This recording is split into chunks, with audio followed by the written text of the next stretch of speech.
মৌচাকের মার্কেটের সামনে কিছু মুচি বসতো। আমি ওই মুচিকে গিয়ে বললাম যে ভাই আপনি যদি একটু ফুরসত হন আপনি আমাকে দিয়েন, আমি ওই কাজটা চালাবো, আপনি যাই দেন আমি নিতে পারবো। আপনাকে দিয়েছিল, প্রথমে দিতে চাইনি। So you do it? I did it মৌচাক মার্কেটের সামনে বসে। কে চিনে? ও মাই গড, এগুলো তো আমি মানুষের এত গল্প জানি, বাট এই লেভেলের দিস ইজ 100% পিওরলি এক্সট্রিম। আমার এখানে কিন্তু নার্ভ কিন্তু দপদপ করছে, I can feel it. Why? এইভাবে সত্যি করে এইভাবে ওপেনলি আমি কাউকে বলিনি আসলে। এইভাবে উনি আমাকে শোয়ায় এনে আমার গলার উপরে দিয়ে বলছে যে তুই মা ডাক, নালে এখন তোকে আমি দেবো। এটা যদি চান আপনি এডিট করতে পারেন, বাট দিস ইজ ট্রু। ওই রেস্টুরেন্টের যারা ক্যাশে বসে ওই ভদ্রলোককে বললাম যে আমাকে কাজে রাখবেন এখানে। বলে ঠিক আছে, তুমি গ্লাসগুলো নিবা, ওইখানে যাবা, ধুয়ে আনবা, আবার গ্লাসগুলো রাখবা। আসসালামু আলাইকুম প্রিয় দর্শক এবং শ্রোতা, আল্লাহ আপনাদের সবার মঙ্গল করুক সেই শুভকামনা জানিয়ে শুরু করছি ব্র্যান্ডিং বাংলাদেশের একটি এপিসোড। নামটা একটু বলতে হবে আমাকে প্রথমে। আমার নাম মোহাম্মদ মিজানুর রহমান। বয়স কত আপনার এখন? আমার এখন 61 ইয়ার্স রানিং। ওকে, দেখে মনে হয় না। আমাকে সবাই বলে দেখে মনে হয় না। আপনি যেখান থেকে যেভাবে বলতে কমফোর্ট ফিল করেন। পরিবার, বাবা মা সহ আমরা থাকতাম, বেশ হাসি খুশি একটা পরিবার ছিল। বাবা সরকারি চাকরি করতেন, বেশ ভালো চাকরি করতেন। আমরা তখন চট্টগ্রামে, আমি তখন ক্লাস 6-এ পড়ি। তো একদিন বাইরে থেকে খেলাধুলা করে আসলাম, আমার বড় বোন ছিল, বুবু বলে ডাকতাম। তো বড় বোনকে আমার মনে হতো সেকেন্ড, আমার মা আর একটা মা, ওই সব কিছু টেক কেয়ার করতো। দেখিও আমাদের ওটা গভর্নমেন্টের অ্যাপার্টমেন্ট ছিল, তো আমাদের 3টা বেডরুম আর লিভিং রুম। ওখানে মাঝখানের রুমে দেখি আমার বোন দেখি কাঁদছে বসে বসে। তখন বিকেলবেলা খেলে এসছি, সন্ধ্যার আগে আগে। তো আমি বললাম বুবু কী হয়েছে, বলো কী হয়েছে। তো আমি জিজ্ঞেস করলাম, তো হঠাৎ করে আমাকে জড়িয়ে ধরে দেখি আরও হু হু করে কাঁদছে। আমি বললাম বলো না কী হয়েছে। তো আমাকে বলে কি, আব্বা আজকে রাত্রে আব্বা বিয়ে করতে যাচ্ছে। আমরা তো আশ্চর্য ব্যাপার। বড় ভাইকে দেখি, আমার বড় ভাই, সে জানলা দিয়ে বাইরে তাকিয়েছিল রুমের ভিতরে। আমি তো বুঝলাম না কিছু, কি বিয়ে করতে যাচ্ছে, তার আগের মুহূর্ত পর্যন্ত কোনো ইনফরমেশন নেই। আমিও অবাক হচ্ছি, হুট করে এরকম তো হওয়ার কথা না। অ্যাবসলিউটলি। আপনার মার সঙ্গে কি সম্পর্ক কোনোভাবে খারাপ ছিল? আমার মা, আমরা কোনোদিন টের পাইনি। মাঝে মধ্যে এমনি মাকে দেখতাম হয়তো কাঁদতো, জিজ্ঞেস করলে কিছু বলতো না। আর আমি আর কতই বা বয়স তখন, আমার ক্লাস 6-এ পড়েন আপনি, 10-11 বছর বয়স। হ্যাঁ। তারপর আমার বাবা আমার বোনকে, অবশ্য বড় বোনকে কিছুটা সে মানতো। আমরা যা দেখে এসেছি ছোটবেলায়, কোনো কথা হয়তো ফেলতো না। আর আমি আমার বাবার খুব ক্লোজ ছিলাম। সবার বড় ছিলেন উনি? উনি সবার বড়। কয় ভাই বোন ছিলেন আপনারা? আমরা 5 ভাই 2 বোন। আচ্ছা, তো আপনার মায়ের পেটের 5 আমার ভাই? মায়ের, জি। ওই অবস্থায় সে বিয়ে করতে যাচ্ছে? হ্যাঁ। ওকে। তারপর আমি বাবার সাথেই বেশিরভাগ সময় বাবাকেই সময় দিতাম। বাবা ইউনিফর্ম ইস্ত্রি করা থেকে ওই ছোটবেলাতেই আমাকেই ওই কাজগুলো করতে হতো। শু পলিশ থেকে শুরু করে বাবার ইউনিফর্মগুলো ধোয়া, ওগুলো ইস্ত্রি করে। কি করতেন উনি সরকারি চাকরিতে? উনি কি পোস্টে বাবা ছিলেন? কাস্টমসের সিনিয়র অফিসার ছিলেন। ওকে। তো সেদিন আশ্চর্য, 2 ঘন্টার ভিতরে আমরা রেডি হলাম এবং সবাইকে রেডি করা হচ্ছে, রেডি করা হচ্ছে তার বিয়েতে নিয়ে যাওয়ার জন্য? হ্যাঁ, এটা একটা অদ্ভুত ঘটনা।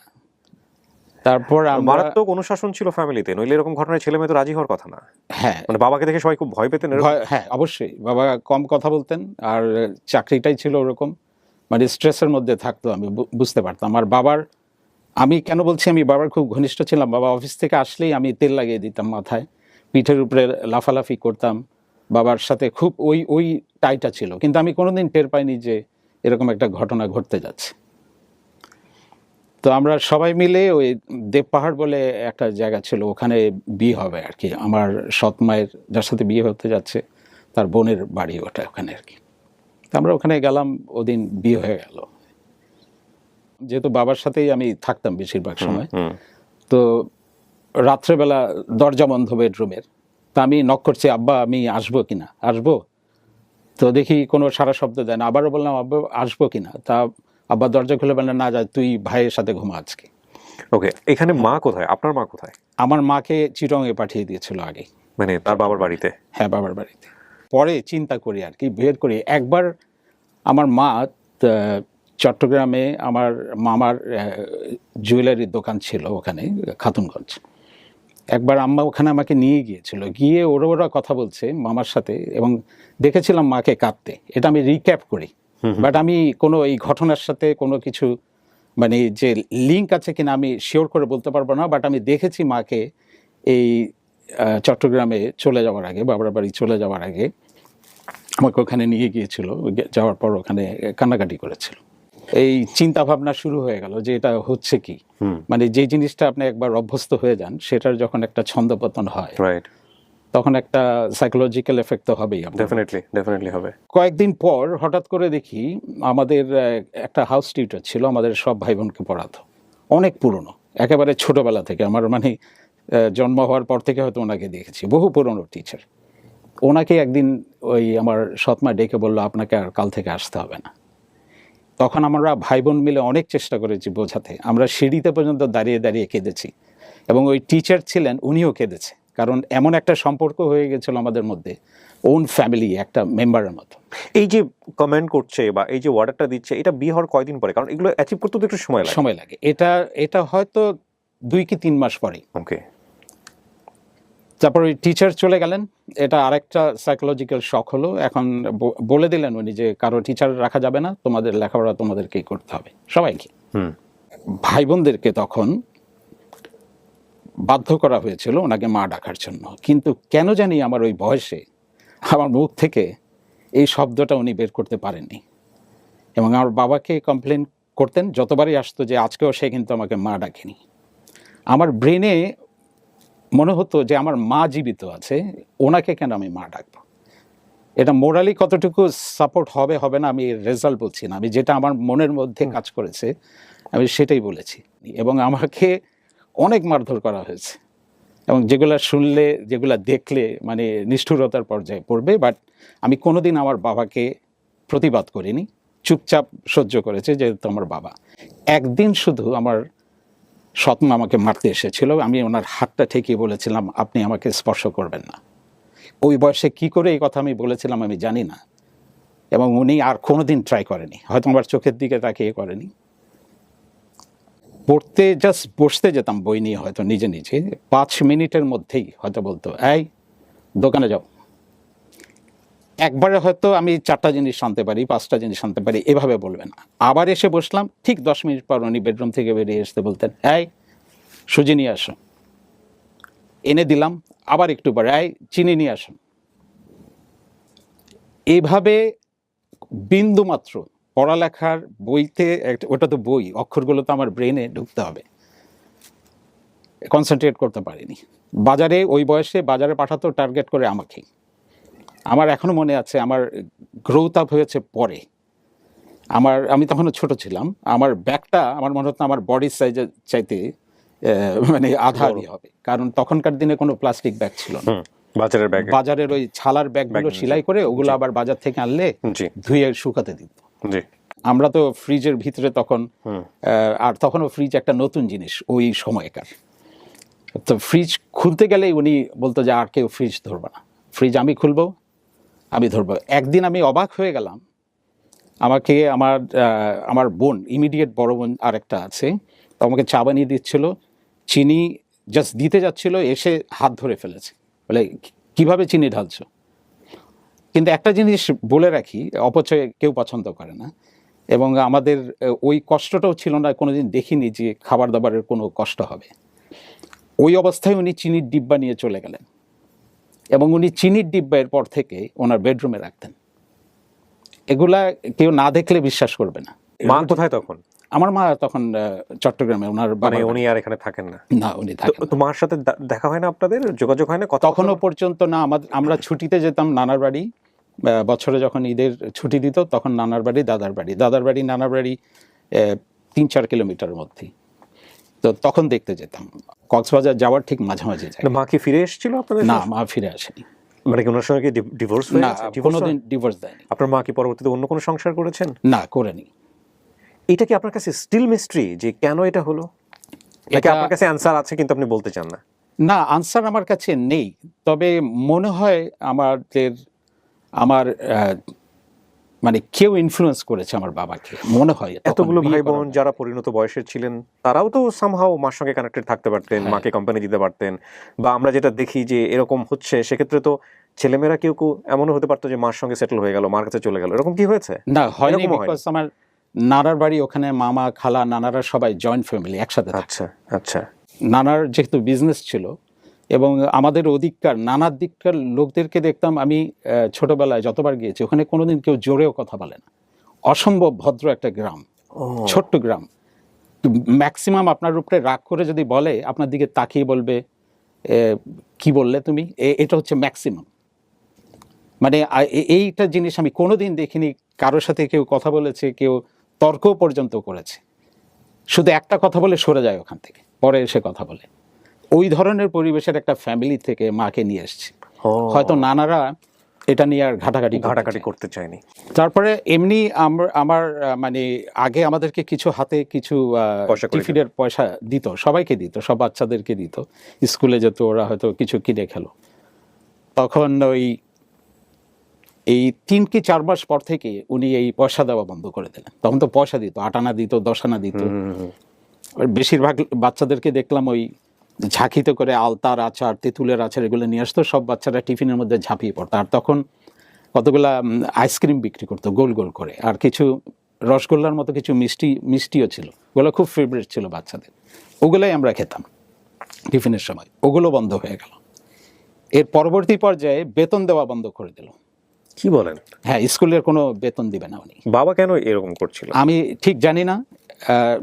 একবার স্কুল থেকে যখন নোটিশ পাঠিয়ে দিল যে ওরা, স্কুলের মানুষজন জানতো, যেহেতু স্মল কমিউনিটি, আমাদের স্কুলটা ছিল আমার বাসার থেকে 2 কিলোমিটার দূরে। তো প্রায় 4 কি 5 মাস পরে ওনারা, পরীক্ষার আগেই বোধহয়, ওনারা বাসার মধ্যে নোটিশ পাঠিয়েছেন যে এটা তোমার বাবাকে দিও। তো আমার বাবাকে আমি দিয়েছিলাম ওই কাগজটা পড়ে। আমার বাবা প্রথমে বললো যে এত টাকা বেতন বাকি কিভাবে, কি হলো? হ্যাঁ, সাথে সাথে তখন আমার সৎমা বললো যে না, আমি ইচ্ছা করে দিই না, ওর দুষ্টুমি বেড়ে গেছে, ও কোনো কথাই শোনে না, সো আমি দিব না, ওকে কোনো বেতন দিব না। পরে এর মধ্যে আমার বড় বোনের তখন বিয়ে হয়ে গেছে মাত্র। কারণ আমার মনে হয় চেয়েছিল যে এই আমার বড় বোনকে উনি যত তাড়াতাড়ি বিদায় করে দেয় ওনার জন্য সুবিধা হয়, এদেরকে হয়তো কন্ট্রোল করা। তখন আমার বড় ভাই আসলো, এসে বললো যে আব্বা বেতনটা দিয়ে দেন ওর, নাহলে তো পরীক্ষা দিতে পারবে না। তো অনেক অনুনয় বিনয় করে পরে বাবা তখন দিল আর কি ওই বেতনটা, জাস্ট স্কুলের সব বেতন পরিশোধ করা হলো। এইভাবে ঠেকে ঠেকে ঠেকে ঠেকে আমি শুধু ভাবছিলাম ওই সময় যে আমি যদি কোনো রকমের ম্যাট্রিক পরীক্ষা দিতে পারি তাহলে আমি হয়তো কিছু একটা করতে পারবো, কারণ ক্লাস 7, 8, 9 এটার তো কোনো ভ্যালু নেই। একদিন আমি যে স্টোরির একটা লাইন আপনাকে দিয়েছিলাম, এই লাইনটা ইজ ভেরি ইম্পর্টেন্ট আমার জীবনে। এটা মেইল করেছিলেন, হ্যাঁ হ্যাঁ, আমি জানি, আপনারা একটু শোনেন। জি, এটা আমার জীবনের হয়তো চিন্তা ভাবনা টার্নিং পয়েন্ট আর কি এটা। এর মধ্যে আরেকটা জিনিস বলে ফেলি, ওনার আত্মীয় স্বজন, ওনাদের ফ্রেন্ড কেউ যদি বাসায় আসতো, আমাদের বাসাটার পাশে সিঁড়ি উপরের দিকে, আমাদেরকে উপরে সিঁড়ির ওখানে চলে যেতে হতো যতক্ষণ ওনার ওই ফ্যামিলি কিংবা ওনার ফ্রেন্ডস কেউ যদি আসতো। We are not allowed, absolutely not allowed, out of sight. ওখানে আমরা থাকতাম, রাত হোক, 8টা হোক, 10টা হোক, আমরা ওখানে এখনো মনে আছে ভাই বোনরা বারান্দার ওই সাইড দিয়ে সিঁড়ি দিয়ে উঠে এরকম করে করে মাঠের দিকে তাকাতাম, দূরে আলো দেখতাম, একজন আরেকজনের সাথে এভাবে, দিস ইজ আনবিয়ারেবল। দেন ওনার এক বোন সম্পর্কিত উনি এসেছিলেন বাসায়, ওনারা আমাদেরকে দেখেনি, তো বলে যে তোমাদের ওই আগের ঘরের ওই ছেলে মেয়েদেরকে ডাকো না, কারণ ওরা তো নর্মাল মানুষ। বোধহয় উনি কনভিন্স করেছে, পরে আমাকে ডেকে নিয়ে গেল। তো ডেকে নিয়ে যাওয়ার পর ওখানে আমার ভাই বোনদেরকেও দেখালো, পরিচয় করালো, তারপর আমার দিকে তাকালো। আমার বাবা বসা ওখানে ডাইনিং টেবিলের কর্নারে, আমার সৎমা এখানে বসা, আর ওনার বোন সম্পর্কিত, she was very good lady. তো উনি তাকে বললো যে কোন ক্লাসে পড়ো, তখন এরকম বললাম। তখন কিন্তু আমি ক্লাস 9 থেকে 10 উঠবো। তখন আমি ওনাকে বললাম, কিন্তু মজার ব্যাপার হলো সাথে সাথে ওনার কথাটাই পিক আপ করে নিল আমার বাবা। এই প্রথম দেখলাম, বললো যা ওরা আর কি লেখাপড়া কি করবে, 2 দিন পর রিক্সা চালাবে। And I was absolutely completely lost. এখন হয়েছে কি, এরা আগের ঘটনার সাথে এটা জরুরি কথাটা বলার। আমার সৎমা যখন কমপ্লেন করছে যে ও পড়াশোনা করে না, এই করে না, সেই করে না, কিন্তু উনি কিন্তু স্টোরি বলছেন না যে আমার পড়াশোনার কোনো স্কোপ নেই। তখন আমার বাবা বলছিল, তুই যদি ক্লাস 9 থেকে 10-এ ওঠার সময় তুই যদি 1 থেকে 10-এর মধ্যে থাকতে পারিস, তোকে আমি একটা সাইকেল কিনে দেবো। আমার যতটুকু সময় আছে, মানে যতটুকু সময় পেয়েছিলাম, আমি রাত দিন খেটে আমার মনে হয় যতগুলো বই যেভাবে মুখস্থ করা যায় সব করে ফেলেছিলাম। কিভাবে আমার ব্রেনে স্টোর হয়েছিল আমি জানি না, বাট করে ফেলেছিলাম। অ্যান্ড ইট ওয়াজ মিরাকল, যখন রেজাল্ট বের হলো ক্লাসে আই ওয়াজ ফার্স্ট। কিন্তু বাবাকে এই রেজাল্ট আমি বলতে পারছিলাম না, কারণ একটা মানুষকে আপনি যখন অ্যাপ্রোচ করবেন, এই অ্যাপ্রোচের একটা সময় তো দিতে হবে। কারণ আসতেন, ধামধুম করে চলে গেলেন, বেডরুমে ঢুকে গেলেন, ওয়াশরুমে গেলেন, খাওয়া দাওয়া করলেন, সুযোগ পাচ্ছিলাম না। উনি যখন এই খালা যখন জিজ্ঞেস করলেন, তখন আমি যখন বললাম যে আমি 9 থেকে আমি 10-এ উঠেছি, তো উনি বললেন কোন ইয়েতে সাবজেক্ট নিয়েছে, আমি বললাম সায়েন্স। তো উনি বললেন যে কোনো প্লেস পেয়েছো? তা আমি বললাম জি, আমি ফার্স্ট হয়েছি। আমার বাবা তখন চিৎকার করলেন, এখনও তুই মিথ্যা কথা বলিস, যা এখান থেকে, যা বেরো এখান থেকে। তা আমি চলে গেলাম আমি ওখান থেকে। ওনারা বিশ্বাস করেননি যে মানুষটাকে আমি চিনি, যে আমার জন্মদাতা, আর আজকে যেই কাজটা উনি করেছেন আমি ওনাকে চিনতে পারছি না আসলে। ওই বয়সে, ওই মুহূর্তে, তখন আমার কত 14 বছর, 14 থেকে 15, 14 থেকে 15 কথা হবে। সেই দিন ওই ইনফরমেশনটা ব্রেনে ঢুকেছে। ঢোকার পর শুধু আল্লাহ আল্লাহ করছি, আল্লাহ ম্যাট্রিকটা পর্যন্ত তুমি আমাকে ধৈর্য দাও, শুধু ম্যাট্রিকটা অন্তত পাশ করি, একটা সার্টিফিকেট অন্তত থাক যে আমি কিছু একটা করি। কোনো প্লেস পজিশন এগুলো নিয়ে আমার মাথা ব্যথা নেই। ওটা নিয়েছিলাম, ওটা বাবা বলেছিল, বাবাকে প্রুফ করতে যে আমি তোমার ছেলে, আমি পারবো, আমি সত্যিই পারবো। আপনি সবার ছোট ছিলেন? না, আমি ছিলাম 4 নম্বরে। তারপর আরো যে ছোটগুলো ছিল তাহলে তাদের অবস্থা কি ছিল? কারো অবস্থা ভালো না, কিন্তু আমি আমার স্টোরি বলছি এই কারণে, বিকজ আমার প্রতি মেইন টার্গেট, উনি কোনোদিন মা ডাকাতে পারেনি আমাকে। কোনোদিন না। ওরা সবাই মা ডাকতো? সবাই ডাকতো। ওরা ওই 1 সপ্তাহের ভিতরে ওরা অ্যাডপ্ট করে নিয়েছে। ঠিক ম্যাট্রিক পরীক্ষার আগে, বোধহয় 2 মাস আগে, আমার চিকেন পক্স হলো। বাট চিকেন পক্স যে হলো, আমাদের বডিতে তো কিছু নেই তখন। আমি খাবার দাবার তো সব কিছু একেবারে লিমিট। সকালবেলা রুটি চিনির একটু করে দিয়ে রুটি রোল করে 1 কাপ চা খেয়ে চলে যেতে হতো। দুপুরবেলা খাবার ঠিক নাই, কারণ স্কুলে থাকতাম। রাত্রে এসে ভাত ডাল, হয়তো একটা সবজি। আর ডাইনিং টেবিলটা ছিল একই ডাইনিং টেবিল, কিন্তু লেফট দিকে বসতো, আমরা এদিকে বসতাম, আমার বাবা বসতেন, আমার সৎমা এখানে বসতেন। এটা কমপ্লিটলি ডিফারেন্ট ওয়ার্ল্ড। ওখানে everything is normal, like fish, meat, vegetables, rice, whatever, like every day is a different menu. কিন্তু এইখানে এই সাইডটা ইজ ডিফারেন্ট। এগুলো হয় আসলে? এগুলো হয়েছে। মানে আমি একটা কথা আছে, খুব বিখ্যাত একজন মানুষ বলেছিলেন যে তুমি ততটুকুই জানো যতটুকু তুমি অভিজ্ঞতা অর্জন করেছো, তার বাইরের ওয়ার্ল্ড সম্পর্কে তুমি জানো না। But you have to believe যে তার বাইরের ওয়ার্ল্ডটা অনেক বড়। আমার জীবনে কোনোদিন আমি এই ধরনের অভিজ্ঞতা ফেস করিনি। দ্যাটস ওয়াই আমার কাছে মনে হচ্ছে যে আমি কি গল্প শুনছি। এমনও দিন গেছে যে শুধুমাত্র ডাল আর রুটি এই সাইডে, আর এমনিতে মেজরিটি হয়তো রাইস হলে যে কোনো একটা কিছু হতো, অনলি ওয়ান আইটেম। আমার হঠাৎ করে ওই অবস্থায়, ম্যাট্রিকের ঠিক 2 মাস হবে, 2 মাস আগে আর চিকেন পক্স হয় যে এমন চিকেন পক্স যে 1 মিলিমিটার জায়গা নেই, প্রচণ্ড জ্বর। যখনই এটা লোকেট করলো, তখন আমার সৎমা আমাকে, আমাদের বারান্দা ছিল, আমাকে বারান্দাতে শিফট করে দিল ওখানে, মানে রুমের বাইরে, ওটা বারান্দা। ওই বারান্দার ভিতরে আমি, আমার মনে আছে, ছোট পিঁড়ি ছিল, একটা পিঁড়ি দিয়েছিল, ওই পিঁড়ির মধ্যে মাথা রাখতাম, ওখানে ঘুমাতাম। কি বলেন? ওখানে ঘুমাতাম ওই বারান্দায়। এবং আমার মনে পড়ে, আমার 3 কি 4 দিন আমার মনে হয় বেহুশের মতো অবস্থা ছিল। আমার ভাই বোনরা কাঁদতো। দরজা খুলে, ওরা জাস্ট দরজাটা খুলে ওদিক দিয়ে বারান্দার মধ্যে এভাবে থালার মধ্যে খাবার দিত। আমাকে একটা ট্যাবলেট কিনে দেওয়া হয়নি, কোনো ওষুধ না, কিচ্ছু না।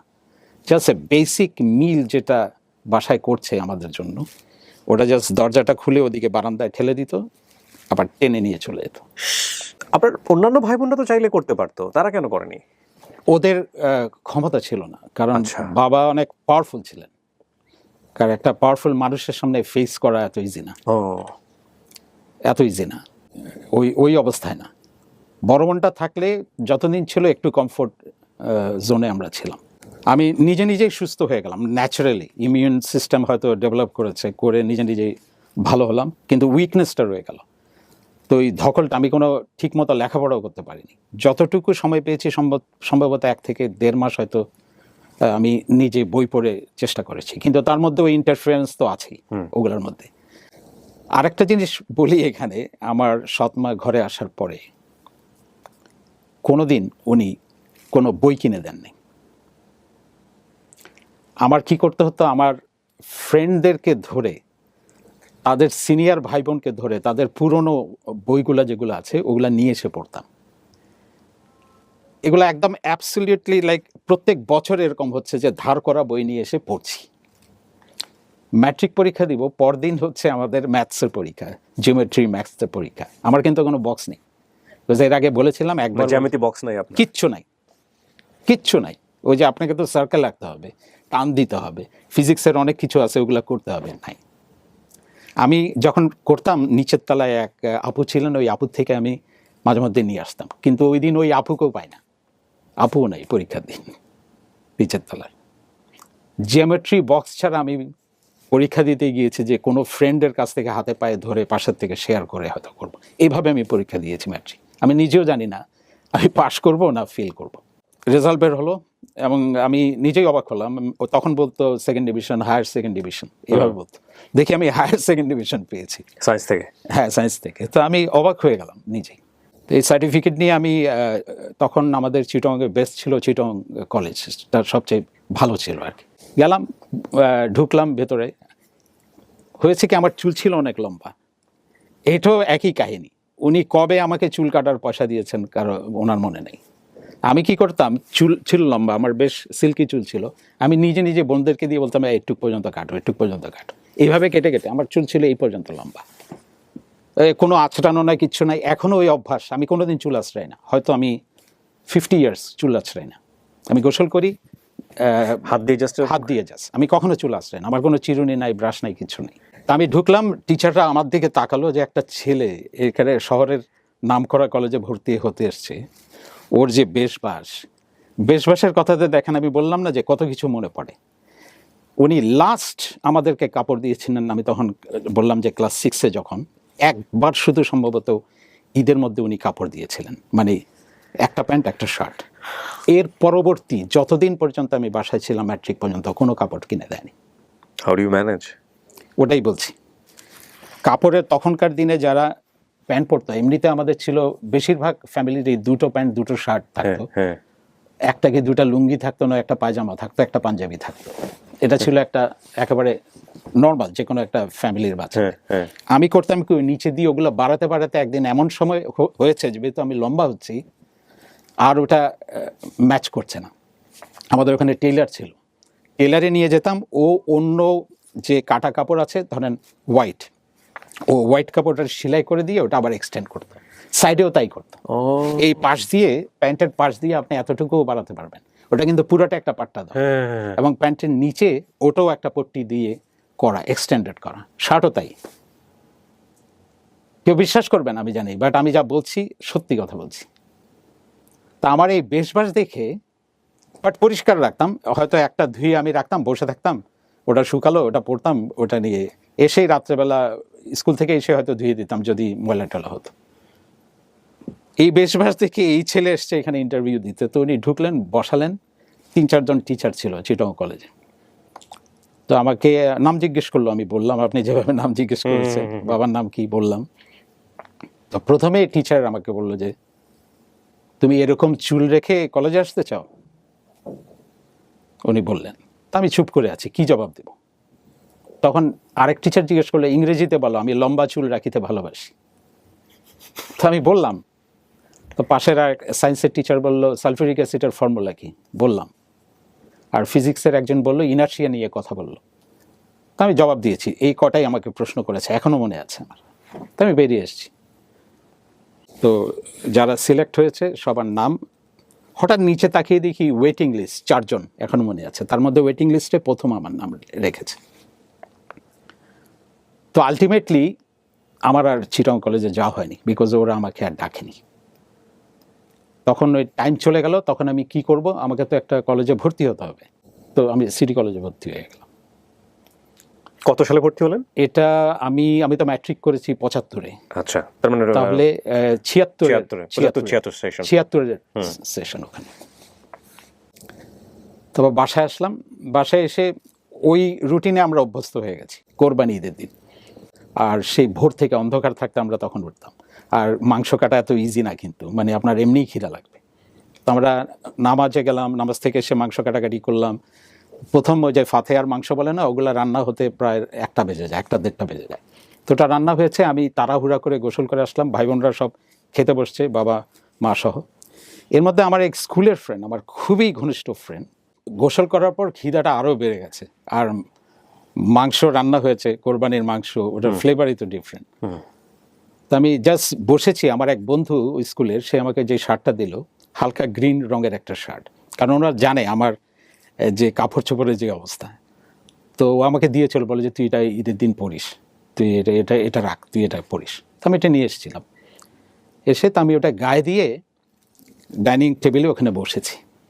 বসে জাস্ট রুটিটা ছিঁড়ে মাংসটা মানে বাটি থেকে নিব, আমার সৎমা বলে কি, এই এটা কার শার্ট? তা আমি তাকে বললাম যে আমার এক বন্ধু দিয়েছে। বলে বন্ধু দিয়েছে আর তুমি শার্টটা গায়ে দিয়ে দিলা? তো আমি বলছি জি, আজকে ও দিয়েছে, তো আজকে পরে ওর বাসায় যাব আর কি, খোলো এখন শার্ট খোলো। আমার বাবাকে বলে যে দেখলা ছেলে কিরকম বেয়াদব, আমি তোমাকে বলছি না, ও আমাদেরকে অপমান করছে, মানুষ থেকে শার্ট চেয়ে নিয়ে এসে সে গায়ে দিচ্ছে, মানুষ কি ভাববে দেখো। আমার বাবার কি জানি হলো, হঠাৎ করে উনি উঠে, আমার বাবা তখন কাঠের খড়ম পড়তেন, ওটা ঠক ঠক শব্দ হতো, ওই টেবিলে ওই খাওয়ার ওই অবস্থার মধ্যে আমাকে মারতে মারতে মারতে মারতে নিচে। আমার ভাই বোনরা ধরে রাখতে পারতেছে না বাবাকে, আব্বা ছেড়ে দাও, আব্বা আব্বা আজকে ঈদের দিন, আব্বা ছেড়ে দাও, আব্বা ও সকাল থেকে অনেক কাজ করছে, আব্বা ছেড়ে দাও না। এক সময় দেখি আমার মুখ ফেটে রক্ত বেরোচ্ছে, আমার মানে I can see my own blood actually. কিন্তু আশ্চর্য জিনিস কি জানেন, আমি কিন্তু কোনো কান্নাকাটি করিনি, এবং একটা পেইন যখন হিট হয় না, একটু পরে আর আপনি কোনো পেইনও ফিল করবেন না। এটা যে কি জিনিস আমি নিজেও জানি না, কিন্তু রক্ত পড়তেছে আমি দেখছি। আমি উঠে গেলাম, শার্টটা ছিঁড়ে গেছে।